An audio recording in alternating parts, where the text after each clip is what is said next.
What we are looking at today, of course, is the changes of 10.2 related to balance tuning, class changes, and the new tier sets of Season 3. Amongst the many changes, the many news we have of the patch, of course, looking at the player power, the class power that's coming in Season 3 will be one of the juicier parts of the patch. Because there is a massive amount of changes for all the specs, we can have a TLDR by selecting the winners and the losers so far of these changes. As we have, likely in the next 2 months, way more adjustments down the line, we can start already highlighting who is having the better or the worse of this patch. You can be a winner or a loser for 2 reasons. You can be a winner or a loser because you were strong or weak right now and you're receiving no changes. So you will likely continue to be strong if you were already strong, or you will continue to be weak if you were already weak.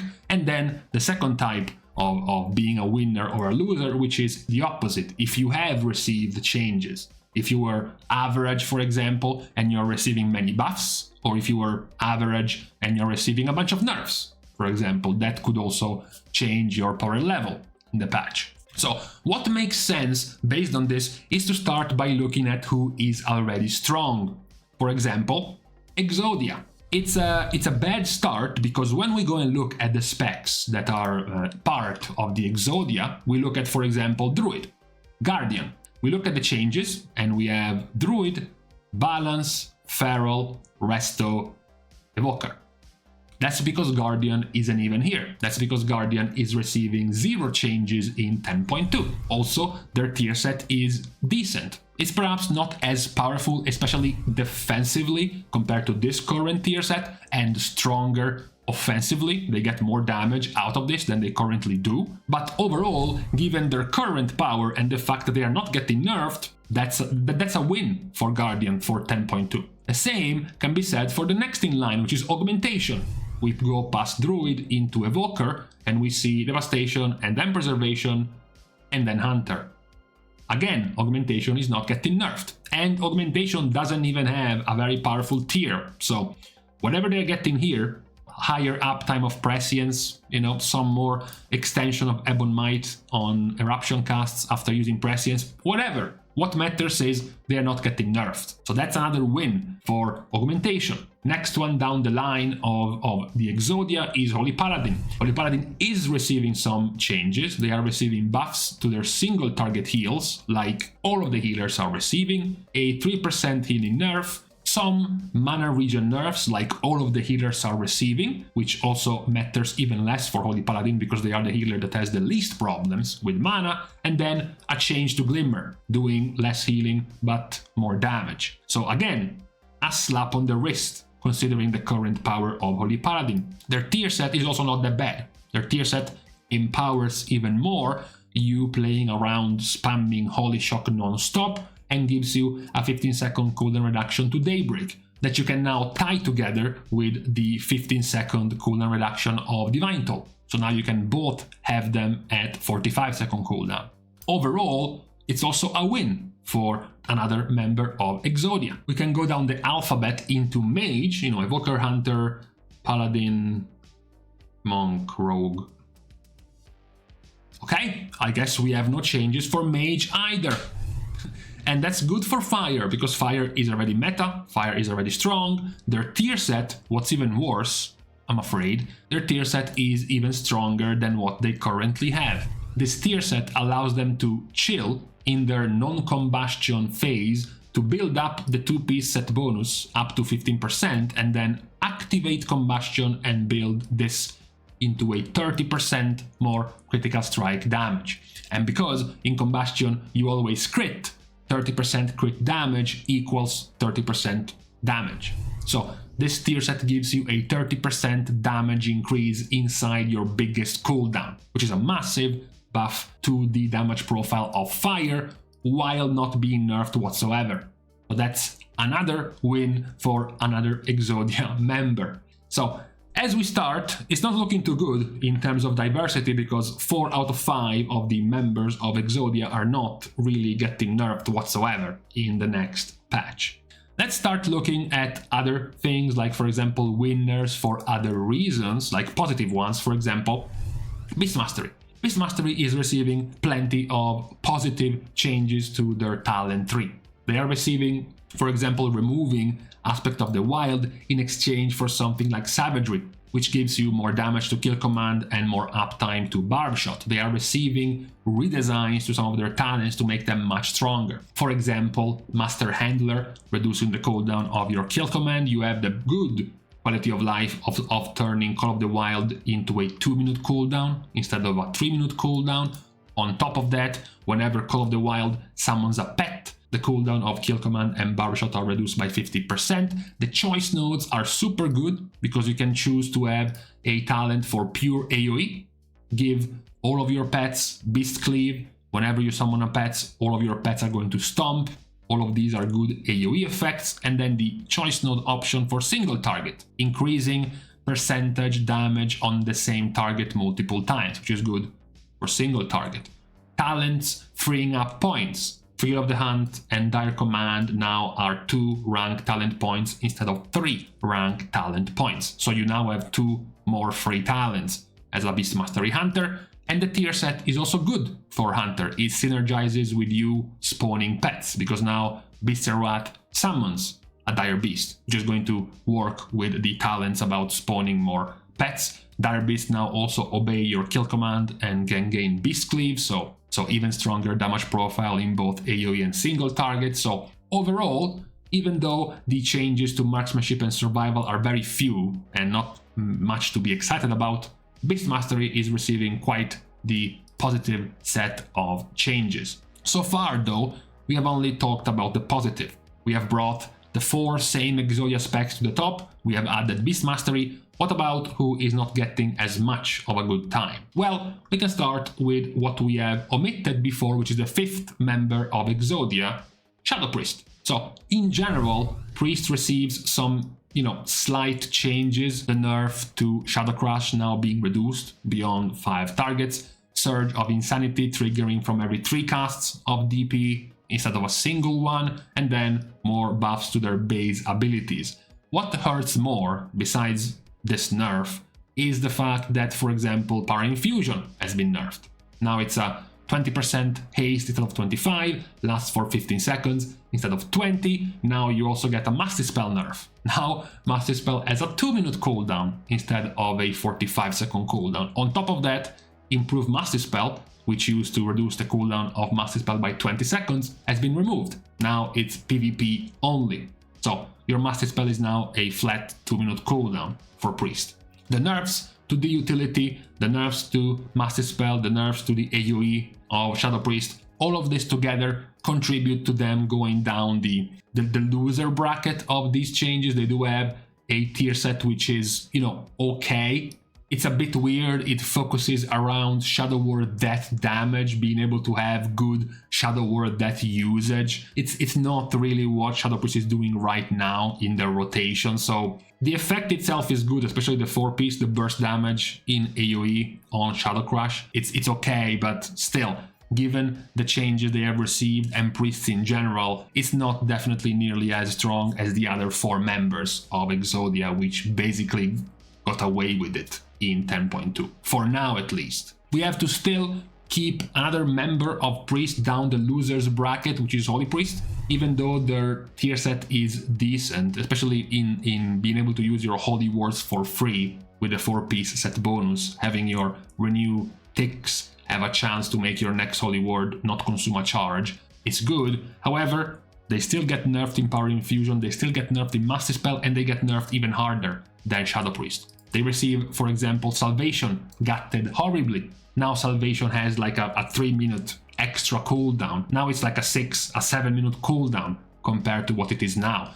Their Symbol of Hope has been nerfed. 10% mana regen instead of 15, 40 seconds of cooldown reduction of your defensive instead of 60 seconds. You have Holy War Sanctify, your main AoE ability, only healing 5 allies instead of 6. Divine Star and Halo AoE healing have also been nerfed, so it's just not very promising for Holy Priest together with Shadow. The one who doesn't end in the lower side of the changes is Discipline, who is receiving a larger amount of changes. We will have to see. For now, it's in the middle. How will this impact discipline overall.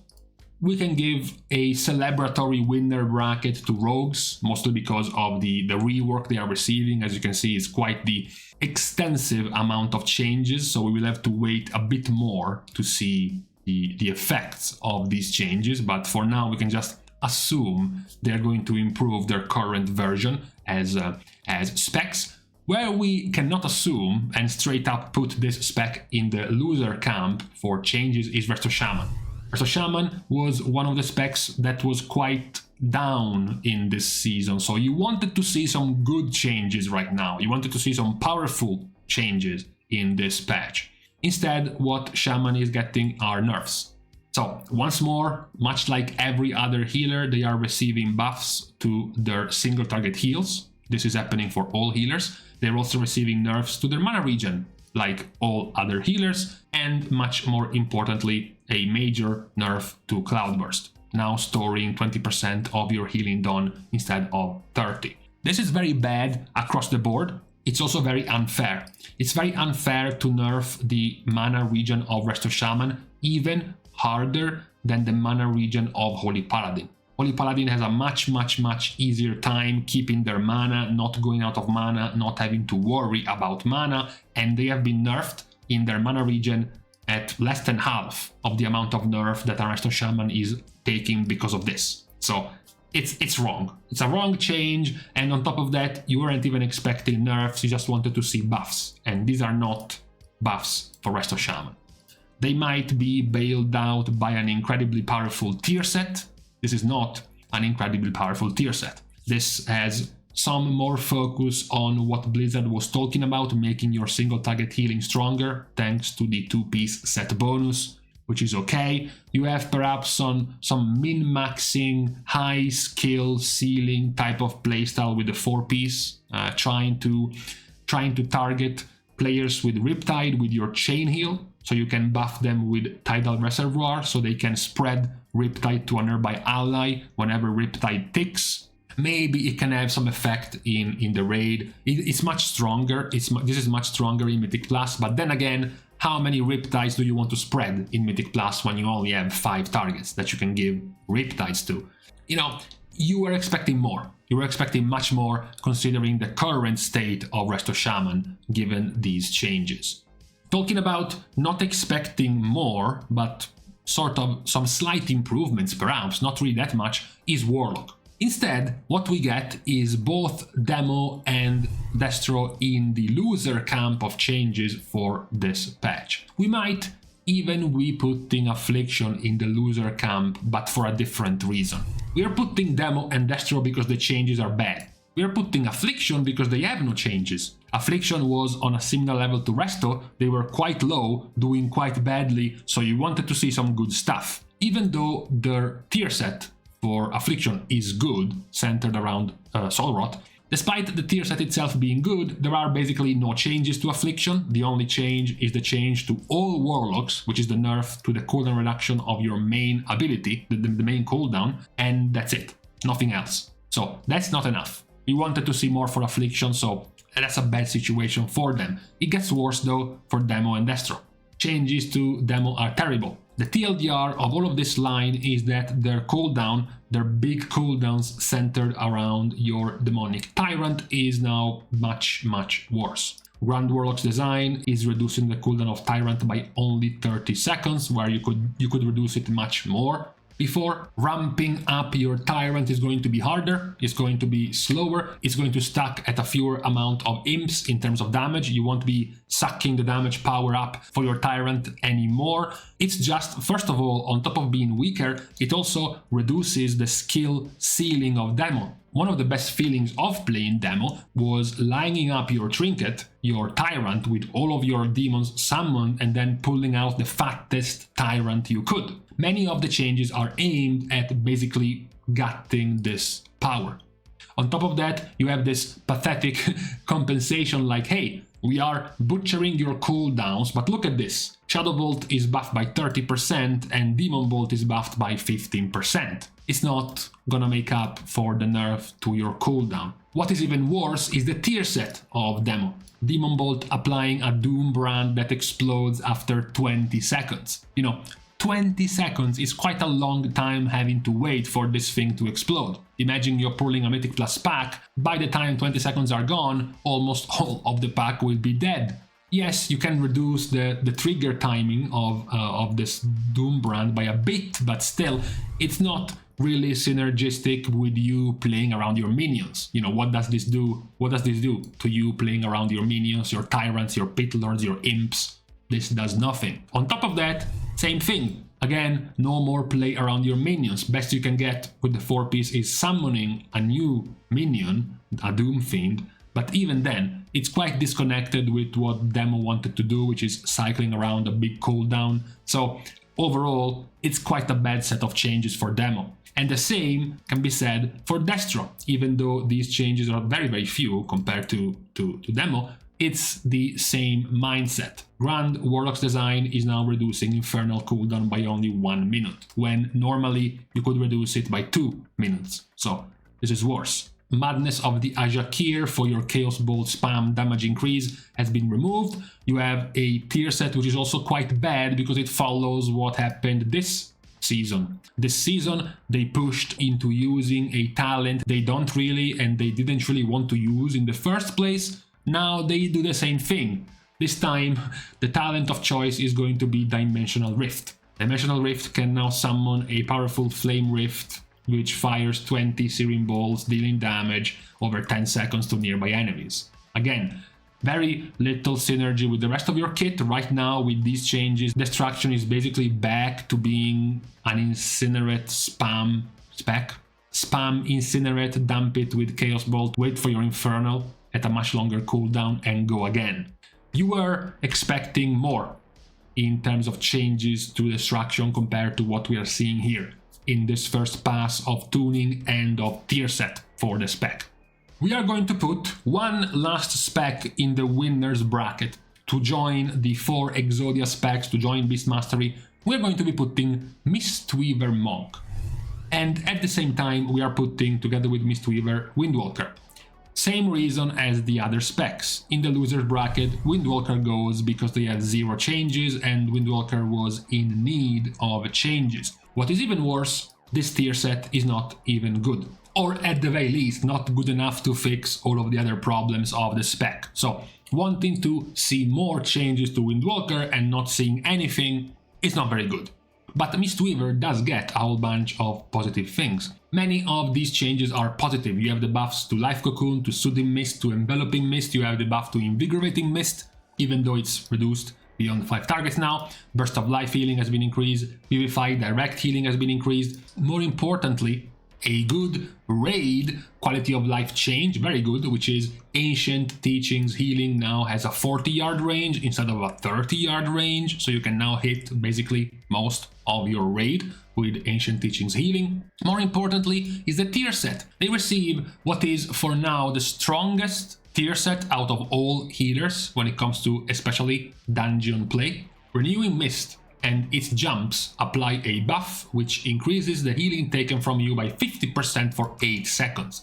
This is very easy to apply to the entire party. Being able to cover all of them with Renewing Mist to give you 50% more healing is very, very powerful. So this is easily the strongest of the set in terms of healing done. The 4-piece is also somewhat effective. The fact that you can store the healing, which is very good because you have 50% more healing, so you probably have much more overhealing, you are much more empowered, so you are healing so much more that you can store a bunch of this healing, and when either Chi Harmony fades or you refresh it, you can proc all of this healing on demand. Basically a scuffed version of Cloudburst. You spread this buff, you start storing the healing, and then when this one fades after 8 seconds or you refresh it yourself, so you choose to proc this, you can release all of the healing. So it's a very, very powerful effect right now for Mistweaver. The changes are, in the majority, are positive ones, and the tier set is very strong, so they rightfully end up in the buff category, in the winner category so far of this patch. That is what we have so far in terms of changes. As I said, even after all of this time talking about the winners and the losers, we have to go back to the bad news that we pointed out at the start. Unfortunately, 4 of the strongest Mythic Plus specs in this season are not only not getting buffed, but they are not getting nerfed. And on top of that, most of them are actually receiving buffs to their existing tier sets. So basically no real reason to expect them to be any weaker or any less meta in the next patch, which is very, very dangerous because players are already quite sick of this comp. The only hope is that the other specs will be buffed to such a degree that they will start competing with these specs. That's the only thing you can now hope for, at least when it comes to Mythic Plus. The raid will be a different discussion. But that is what we can see, at the very least for now, in the first take of balance tuning and tier sets released by Blizzard once they announced patch 10.2. So let me guys know, of course, what you have been thinking about, especially your own spec, your own class, given these changes and this set of tier sets, especially the ones not mentioned in this video for not being either too terrible or too strong, you know, DKs, the rest of Druids, Devastation, Preservation Evokers, you know, maybe some of the rogue players waiting for the well-awaited rework of the specs, might have already some first impressions about the specs. But for now, we are going to leave each other on what I believe is a Friday. So thanks, of course, as usual, to all of the Patreon supporters for the contribution and help to the growth of the channel, which can still be given completely for free by liking and commenting down below, as well as subscribing to the channel itself. Now, with these things out of the way, thank you guys again for watching. See you guys tomorrow, and in the meantime, surprise, just surprise heat wave out of nowhere on the 9th, 8th, whatever of September. Now it's back to being 30 degrees for some reason. Fine, I guess.